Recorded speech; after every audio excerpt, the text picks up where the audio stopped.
Setiap perjalanan mengandung makna.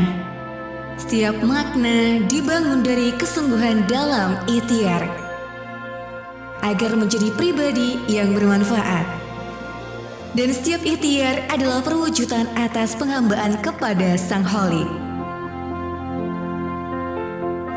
Radio Kota Batik kembali mempersembahkan kisah-kisah teladan para pejalan sunyi yang berupaya menghayati kehidupan dalam Rihlah Sang Cendekia.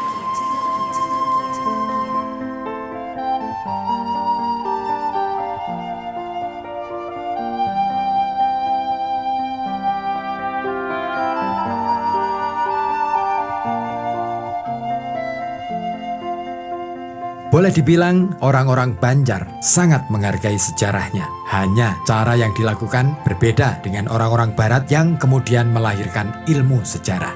Seperti dikemukakan Dede Hidayatullah, seorang peneliti Balai Bahasa Kalimantan Selatan. Menurutnya, salah satu cara orang Banjar menghormati sejarah masa lampaunya adalah dengan memelihara sastra lisan yang terangkum dalam legenda Datu. Bentuknya beragam, ada pantun, papadah, madihin, mantra, maupun cerita rakyat, dan keragaman sastra lisan itu memperlihatkan religiusitas orang-orang Banjar. Cerita-cerita itu sampai mengakar kuat di masyarakat, bahkan ditularkan dari satu generasi ke generasi secara lisan. Baru pada abad ke-16, sastra lisan itu diaksarakan. Aksara yang digunakan adalah aksara Pegon Banjar.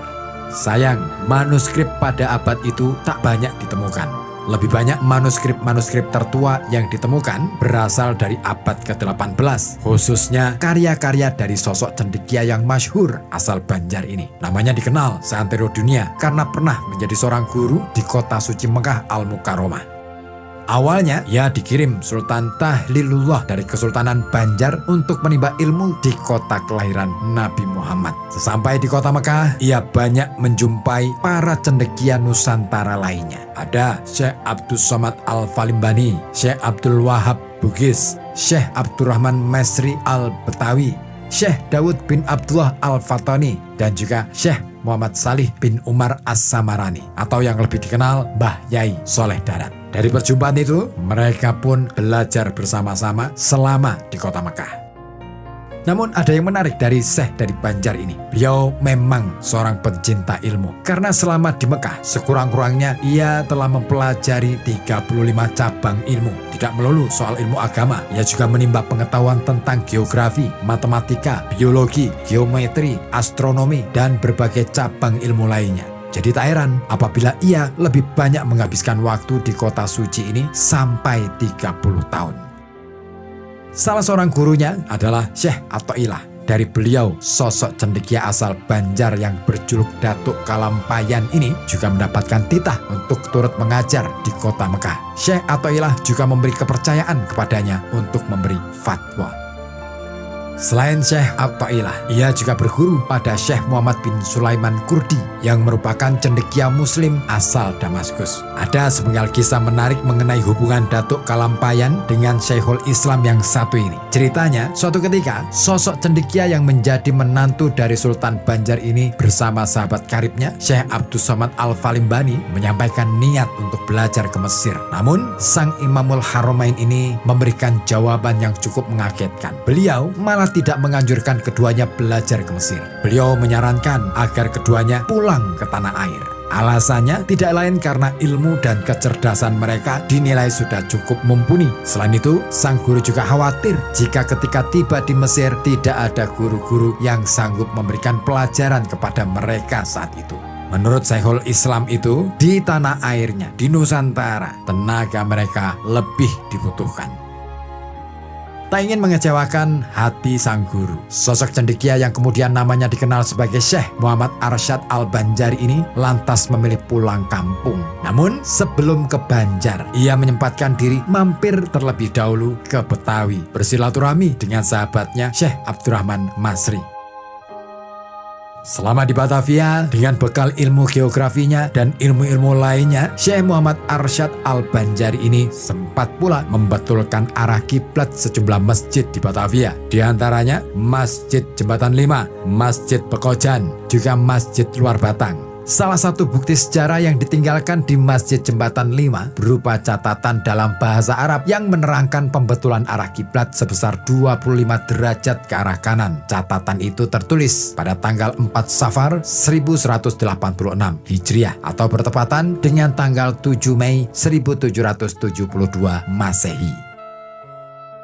Kabar mengenai pembetulan arah kiblat ini rupa-rupanya sampai pula ke telinga pejabat Belanda di Batavia. Syekh Muhammad Arsyad Al-Banjari pun mendapatkan undangan untuk menghadiri perjamuan di sebuah kapal. Di atas kapal itu pula, orang-orang Belanda, terutama para navigator, menguji penguasaan ilmu geografinya. Oleh kecerdasan beliau, orang-orang Belanda dibuat takjub dan kagum, sampai-sampai mereka memberi gelar kehormatan Tuan Haji Besar.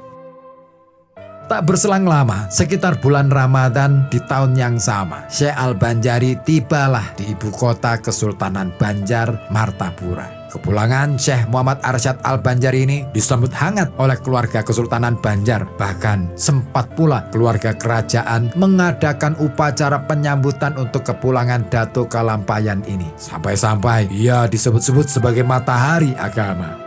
Sejak itu pula, ia lantas mencurahkan perhatiannya untuk mendidik keluarga kesultanan juga masyarakat Banjar. Ia membuka semacam lembaga pendidikan, namanya Dalam Pagar. Saking kuatnya pengaruh perguruan dalam pagar yang ia bangun, perguruan itu pula yang akhirnya menjadi cikal bakal lahirnya Desa Dalam Pagar.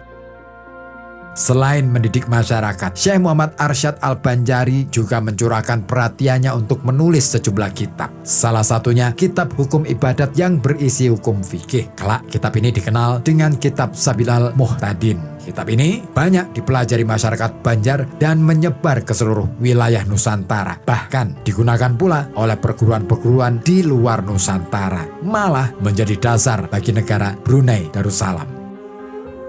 Di lain hal, kedekatannya dengan keluarga Kesultanan Banjar juga telah membangun sebuah relasi kuasa yang lebih terbuka. Boleh dibilang, beliau ini yang menjadi jembatan sekaligus pembuka pintu bagi rakyat Banjar untuk dapat lebih mengenal Kesultanan Banjar. Ia banyak memberikan saran kepada Kesultanan di dalam menjalin hubungan baik dengan rakyatnya, serta di dalam merancang pembangunan. Itu terjadi sebelum Belanda terlalu banyak mencampuri urusan Kesultanan. Tetapi, tahukah Anda apa yang mula-mula membuat Syekh Muhammad Arsyad Al-Banjari ini begitu dicintai Sultan? Kisah ini dimulai saat Sang Sultan berkunjung ke desa kelahirannya, Lok Gabang. Sang Sultan sempat menghentikan langkah kakinya saat menjumpai sebuah lukisan yang terpajang di dalam rumah. Ia pun menghampiri rumah itu dan menanyakan siapa yang membuat lukisan itu. Ternyata pelukisnya adalah seorang anak berumur 7 tahun. Anak itu bernama Muhammad Arsyad. Sejak itu, Sang Sultan meminta kepada kedua orang tuanya agar si anak ini menjadi anak angkatnya. Sebab selain pandai melukis, anak 7 tahun itu juga memiliki kecerdasan di atas rata-rata.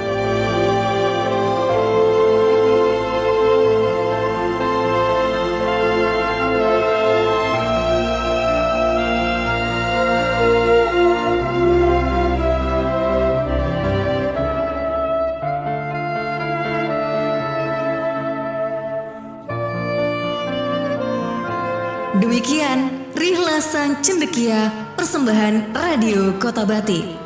Semoga kita bisa mengambil hikmah dari setiap kisah teladan para cendekia Muslim Nusantara.